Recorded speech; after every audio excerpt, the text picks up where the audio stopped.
এটা নাড়িয়ে নিয়েছি আলুটা, আর কিচ্ছু কোনো দিইনি এটার মধ্যে। এবার একটু জল দিয়ে দেবো সেদ্ধ হওয়ার জন্য।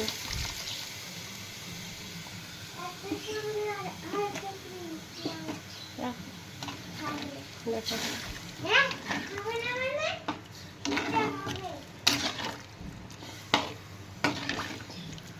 আচ্ছা, এবার এটা সেদ্ধ হবে, একটু মাখা মাখা হবে, আমি নামিয়ে নেবো। রান্নার শেষ পর্যায়ে চলে এসেছি। দেখো এখানে আমি একটু ঝোল ঝোল রাখবো, একটু আলুগুলো ভেঙে দেবো, একটু টমেটোগুলো ম্যাশ করে দেবো। আমি ঝোল ঝোল রাখবো কারণ আমার ছেলে খাবে, যেহেতু আমি ঝোল ঝোল খাবো সেহেতু ঝোল ঝোল রাখছি। তোমাদের তুমি যদি মাখা মাখা করতে চাও মাখা মাখা করতে পারো। এটা আমি যেভাবে দেখালাম তোমরা যদি সেইভাবেই করো, পুরো আচার যেমন খেতে হয় ঠিক সেম খেতে লাগবে। আচার মনে হবে আচারে তেল দেওয়া আছে, এমনভাবে খেতে লাগবে। ঠিক আছে, তোমরা ট্রাই করে দেখো। সো বাই বাই, এটা আমি নামিয়ে নেবো।